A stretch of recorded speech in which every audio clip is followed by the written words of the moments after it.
Olá, meu nome é Luciana Rodrigues da Cunha, eu sou engenheira de alimentos pela Universidade Federal de Viçosa, tenho mestrado e doutorado em Ciência e Tecnologia de Alimentos pela mesma instituição e fiz parte dos meus estudos de doutorado na Universidade da Carolina do Norte, nos Estados Unidos. Eu ingressei na UFOP em 2011 como professora do curso de Ciência e Tecnologia de Alimentos, para o qual eu ministro as disciplinas processamento de leite e derivados, embalagens de alimentos e microbiologia de alimentos. Eu também faço parte do programa de pós-graduação em saúde e nutrição, no qual eu ministro a disciplina de microbiologia de alimentos avançada para os alunos de mestrado e doutorado desse programa. A área de atuação em pesquisa é em microbiologia de alimentos. Há mais de 20 anos eu venho trabalhando nessa área. Eu tenho verdadeira paixão, fascínio por essa área. E especificamente aqui na UFOP, eu venho trabalhando dentro de uma linha de pesquisa específica com a caracterização de compostos fenólicos obtidos de frutas e hortaliças tipicamente brasileiras, como agentes antimicrobianos e de inibição do sistema quorum sense. Então, o que seria isso? Esses compostos fenólicos, né, a gente tem que frutas e hortaliças são vegetais muito ricos em compostos fenólicos. Então, esses compostos fenólicos, eles seriam metabólitos secundários produzidos por plantas e que estão relacionados à adaptação dessas plantas quando elas são submetidas a uma determinada condição de estresse, como, por exemplo, radiação ultravioleta. Então, esses compostos fenólicos, estudos têm mostrado que eles têm uma capacidade antioxidante, ou seja, retardando processos de oxidação em vários tipos em diferentes substratos, na verdade. E então, por exemplo, no caso de alimentos, né, eles poderiam estar retardando esses processos oxidativos, reduzindo, portanto, o desenvolvimento de uma série de reações oxidativas nos alimentos que poderiam levar à formação de ranço.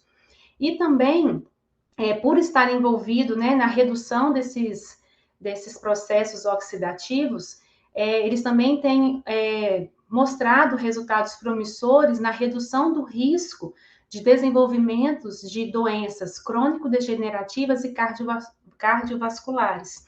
Então, sendo importante aí também para as pessoas, né, que têm o hábito de consumir esses vegetais ricos nesses compostos fenólicos.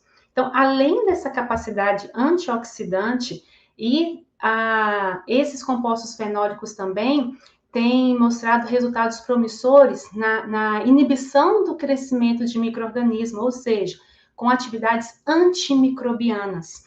Então, eles conseguem promover uma desestabilização da membrana celular dessas bactérias, comprometendo todo o sistema transmembrana de entrada e saída de nutrientes, de geração de energia. Então, eles promovem um colapso dessa membrana, reduzindo a velocidade de crescimento ou até mesmo levando à inativação, à morte dessas bactérias. E muitas dessas bactérias patogênicas, de grande importância dentro da área clínica e também de microbiologia de alimentos e também com relação à deterioração de alimentos. Então, a gente tem aí bactérias de grande importância como Salmonella, Listeria monocytogenes, Staphylococcus aureus, Pseudomonas aeruginosa. Então, a gente tem obtido resultados promissores aí da utilização desses extratos fenólicos, inibindo o desenvolvimento dessas bactérias aí e também, podendo levar até mesmo à morte dessas bactérias. Então, isso tem uma importância muito grande dentro da área clínica e de microbiologia de alimentos. E além dessa capacidade antioxidante e desse efeito antimicrobiano de estar inibindo, né, o desenvolvimento dessas bactérias aí no alimento, estudos têm mostrado a capacidade desses compostos de inibir o sistema quorum sense. Então, o que seria esse sistema Quorum Sense? Esse é um sistema baseado na emissão de estímulos e respostas dependente da densidade populacional. E esse sistema ele já foi identificado em vários gêneros de bactérias, e ele se baseia na capacidade desses agentes de monitorar a presença de outros patógenos, por exemplo, né, outras bactérias ao redor, pela produção de moléculas sinalizadoras, ou seja, também chamada, né, de moléculas autoindutoras. E quando essas bactérias, né, elas atingem um nível específico, elas passam a se comportar como organismos multicelulares. Então, ou seja, antes elas se comportavam como indivíduos, agora elas passam a se comportar como grupos. Então, isso é muito importante porque elas são capazes de expressar respostas unificadas.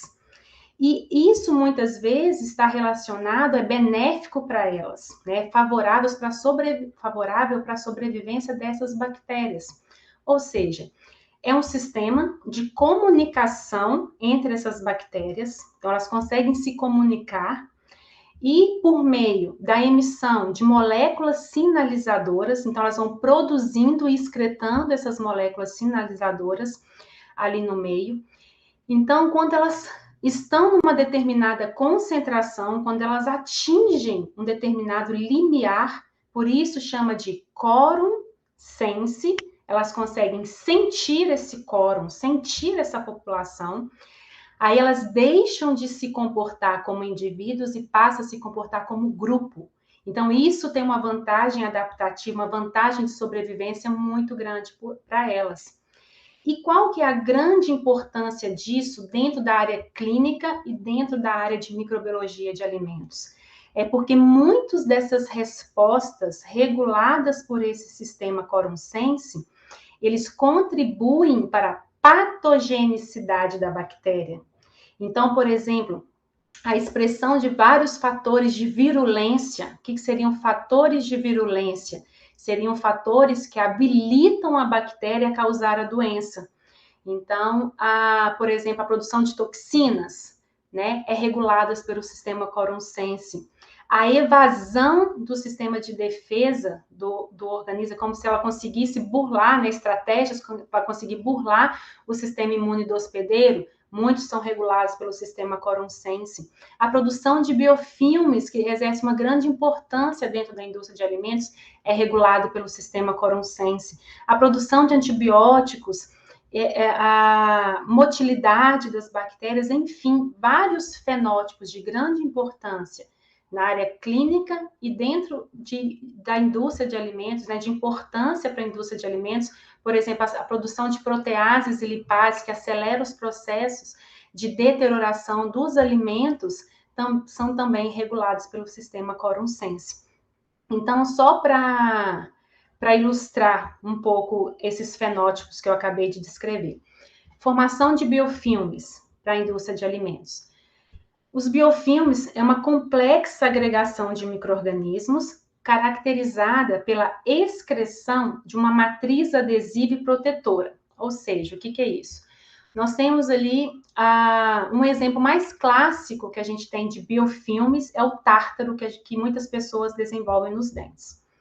Então, se porventura não tiver uma higienização correta dos dentes, pode haver resíduos de alimentos ali, e essas bactérias, elas aderem ali, essas bactérias que a gente tem na boca ou provenientes de alimentos, elas começam a aderir ali no dente e começa, juntamente com esses resíduos de alimentos, começa a se multiplicar. E se a escovação continuar não sendo correta, inicialmente esse processo é reversível. Essas bactérias começam a se multiplicar, desenvolver e inicialmente, se a higienização for melhorada, esse processo é reversível. Só que se continuar um processo não adequado, essas bactérias vão se multiplicando, vão produzindo essa matriz, produzindo e excretando essa matriz adesiva e vão crescendo ali. E essa matriz, ela vai criando uma camada protetora. Então, a gente tem aquela comunidade de bactérias, por exemplo, de micro-organismos presentes ali, e sendo protegidos por essa matriz. Chega num ponto que você não consegue mais remover. Pode escovar o seu dente da maneira que for, que você não consegue remover esse tártaro. E como que você vai conseguir remover? Só quando você vai ao dentista, que o dentista vai utilizar um utensílio adequado para fazer a remoção mecânica, né? E é um processo tem que fazer muita força para conseguir remover esse tártaro aí dos dentes. E qual que é o grande problema para nós, desses tártaros na boca? Numa determinada fase de formação desse biofilme, já numa fase mais madura, num estágio mais maduro, ele se rompe, espalhando essas bactérias aí na nossa boca. E qual que é a importância disso, né, para a indústria de alimentos? Qual que é a consequência da formação de biofilmes para a indústria de alimentos? Da mesma forma que esses biofilmes podem ser formados nos nossos dentes, ele pode ser formado, né, nas tubulações das indústrias de alimentos, nos equipamentos utilizados para processar os alimentos, nas superfícies. Então, da mesma maneira, se não tiver uma higienização correta dessas tubulações, desses equipamentos, podem permanecer resíduos de alimentos ali. E essas bactérias, em contato com esses resíduos, elas podem começar a aderir na superfície desses equipamentos, essas tubulações, e começar a se multiplicar. Então, eles vão se multiplicando, da mesma forma que acontece nos dentes. Se porventura essa higienização continua não sendo feita da maneira adequada, vai chegar num ponto que essas bactérias continuam se desenvolvendo, produzindo essa matriz, excretando, né, essa matriz adesiva e criando uma proteção. Chega num ponto que não adianta mais ficar passando, né, o processo de higienização na indústria de alimentos é realizado por um processo de limpeza, adotando-se, né, detergentes alcalinos e ácidos para remoção de resíduos de proteínas, de gordura e de minerais dos alimentos, e depois a aplicação de agentes sanitizantes, que tem agentes antimicrobianos que vão promover a inativação, né, a morte desses micro-organismos. Agora, qual que é o problema do biofilme? Uma vez formado, não adianta mais passar esses detergentes, esses sanitizantes. Por quê? Essa camada protetora, ela dificulta a ação do agente antimicrobiano com a bactéria. Então, cria-se um escudo de proteção.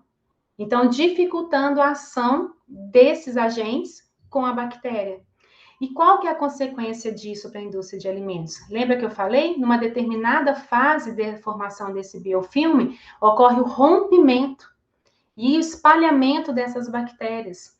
Então, no caso da indústria de alimentos, às vezes alimentos que acabaram de passar por um tratamento térmico, acabaram de ser processados, né? Uma esterilização de um leite, por exemplo, um leite UHT, acabou de passar por um tratamento térmico, quando passa nessa tubulação ou nesse equipamento, então ele pode ser recontaminado por essas bactérias, colocando em risco a segurança microbiológica desse alimento e também reduzindo a vida útil desse produto, porque agora ele vai estar presente com essas bactérias que pós-contaminar o produto, podendo haver estufamento dessas caixinhas de leite, por exemplo, lá no mercado. Além disso, como vai criando essas camadas, né, essa capa protetora ali, pode dificultar a transferência de calor. Então, por exemplo, se esse biofilme é formado em trocadores de calor tipo placa, que é muito utilizado aí para aquecimento de alimentos dentro da indústria de alimentos, para vários tipos de produto, então pode dificultar a transferência de calor para o alimento. Então, promovendo um subtratamento térmico, fazendo com que esse alimento não atinja a temperatura que ele tinha que atingir. Então, também colocando em risco e comprometendo, né, a segurança microbiológica e também a vida útil desse alimento. Então, a formação de biofilme tem implicações muito danosas e muito sérias dentro da indústria de alimentos. Por isso que existe uma preocupação muito grande dentro da indústria de alimentos de evitar a formação desses biofilmes. Então, se de alguma maneira a gente consegue evitar a comunicação, né? Visto que esse sistema de formação de biofilmes é regulado pelo sistema Coron Sense. E se a gente, de alguma maneira, conseguir inibir essa comunicação entre essas bactérias, a gente também conseguirá inibir, por exemplo, a formação desses biofilmes aí, dificultar a formação desses biofilmes. Então, tendo uma importância muito grande dentro da indústria de alimentos. Além disso, como eu falei, a produção de toxinas. Então, várias bactérias patogênicas, elas produzem toxinas que poderão causar um processo de intoxicação alimentar. Então, se de algum motivo a gente consegue inibir a comunicação dessas bactérias, impedir que elas consigam produzir essas toxinas, a gente também está melhorando a segurança microbiológica desses alimentos. E no caso da deterioração, ainda perde-se muitos alimentos no Brasil e no mundo inteiro por processos de deterioração. Então, essa deterioração de alimentos, ela pode ser causada por enzimas presentes no próprio alimento, ou ela pode ser causada também pelo desenvolvimento de micro-organismos deterioradores presentes ali, e que poderiam produzir proteases, né, enzimas como proteases, lipases, que poderão acelerar esse processo de deterioração, ou outros produtos de metabolismos também, que vão contribuir para a alteração de sabor, odor desses alimentos. E no caso dessas proteases, por exemplo, elas poderiam agir sobre a matriz proteica do alimento, causando a liberação de peptídeos com sabor amargo. Quem nunca comeu um queijo extremamente amargo, né, proveniente aí de uma alta proteólise ocorrida nesse queijo, ou, por exemplo, a coagulação em leite. Então, essas proteases vão agir lá nas caseínas, promovendo uma desestabilização dessas caseínas e levando à coagulação do leite, alterando, portanto, né, textura. Ninguém vai querer tomar um leite todo coagulado.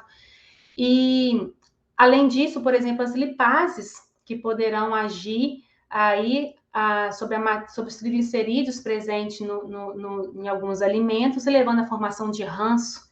Então, de alguma maneira, por exemplo, as proteases em carnes, havendo a formação de limo, por exemplo. Então, enfim, essas enzimas aí, de alguma maneira, acelerar esses processos, né, de deterioração nesses alimentos. Então, reduzindo a vida útil desses alimentos. Então, se de alguma maneira a gente consegue regular essa comunicação, impedir essa comunicação, dificultando, né, esse sistema, inibindo esse sistema Coron Sense, a gente conseguiria também estar reduzindo esses processos deteriorativos aí dentro da indústria de alimentos e aumentando, né, vamos dizer assim, a vida útil desses alimentos.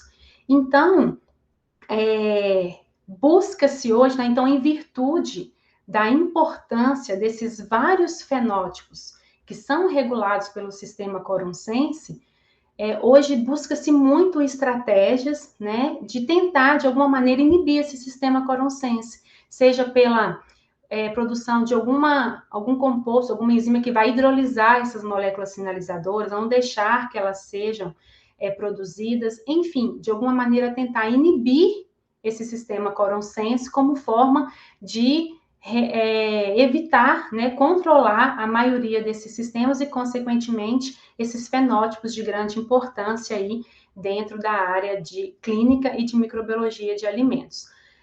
E como que os compostos fenólicos atuam? Né? Então, esses compostos fenólicos, eles têm uma semelhança estrutural muito grande com essas moléculas sinalizadoras. Então, é como se eles competissem com essas moléculas sinalizadoras.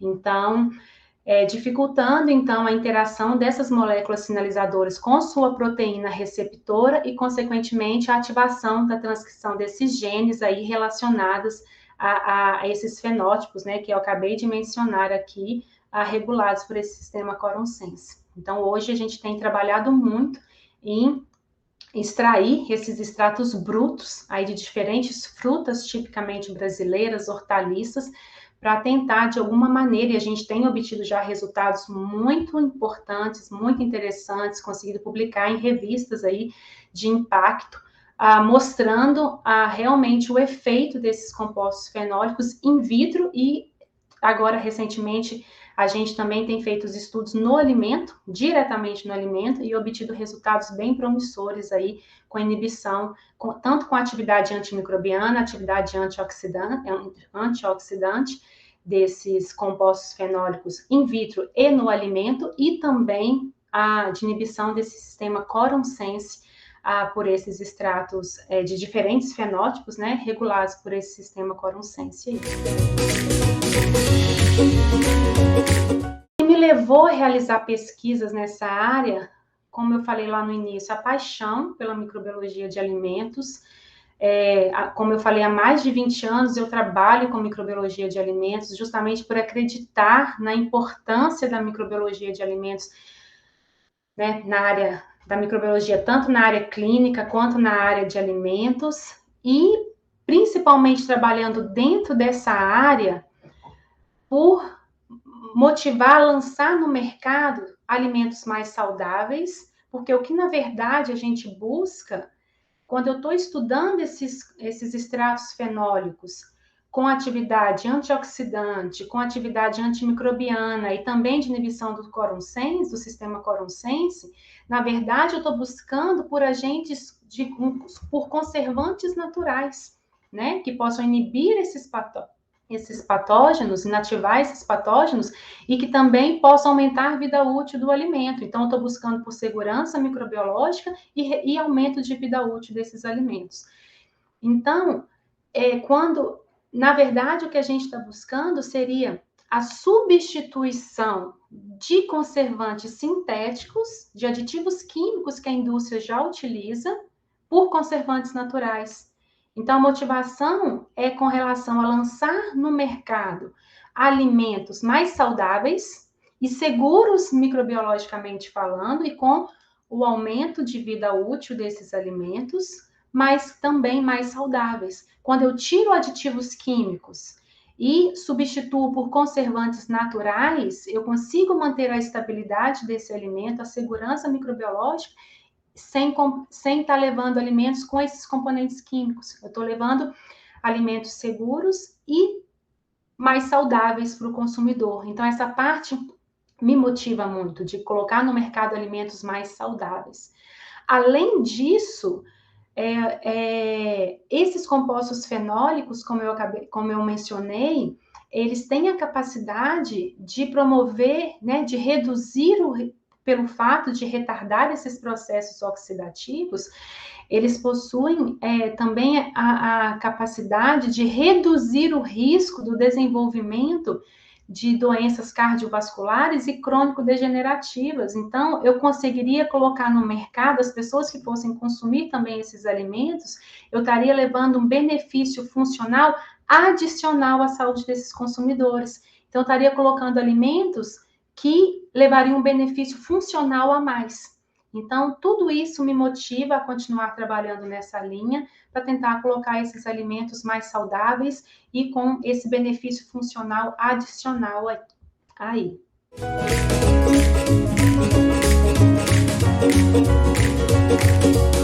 Eu acredito que sim. Eu acredito que o tema, né, essa linha de pesquisa que a gente vem trabalhando, ela representa avanço, sim. Como eu falei, uma vez que a gente trabalha com esses novos compostos, né, extraídos de frutas e hortaliças, a gente estaria contribuindo não somente com dados na literatura, mas também com o lançamento de novas possibilidades de conservantes naturais que poderiam ser utilizados e explorados pela indústria de alimentos, a opção de colocar alimentos mais saudáveis que poderiam agregar um benefício adicional para a saúde do consumidor, tendo também um impacto aí para a sociedade em termos de saudabilidade desses alimentos, e também uma linha que a gente vem trabalhando em paralelo é que da associação desses compostos fenólicos com antibióticos frequentemente já usados. Sabe-se hoje que a questão do surgimento de bactérias resistente a múltiplos antibióticos é um problema muito sério e muito grave. Então, como que se trata a infecção? Com antibióticos, só que cada vez mais, devido ao uso indiscriminado de antibióticos, tem se selecionado bactérias, e bactérias agora multiresistentes a vários antibióticos. E sabe-se também que é muito custoso para a indústria farmacêutica ficar lançando novos fármacos no mercado. Então, e diante dessa situação, então, a gente vem associando esses compostos fenólicos com antibióticos já comumente utilizados e tem se obtido resultados, sabe-se, né, que muitos desses compostos fenólicos, eles possuem uma ação, por exemplo, de inibição de muitas bombas de refluxo, então, de antibióticos, né? Então, se a gente, de alguma maneira, conseguir associar esses compostos fenólicos com antibióticos já comumente utilizados e conseguir, de alguma maneira, melhorar, potencializar o efeito desses antibióticos, isso também terá um grande impacto aí e será um grande benefício, vamos dizer assim, né? Da gente já conseguir melhorar em virtude dessa problemática que se tem hoje, dessas bactérias multiresistentes a vários antibióticos, se de alguma maneira a gente conseguir potencializar o efeito desses antibióticos já existentes, melhorar o efeito desses antibióticos e de alguma maneira atingir, né, essas bactérias multiresistentes, isso também será, acho que, um grande avanço aí para a ciência, né, e para a sociedade como um todo.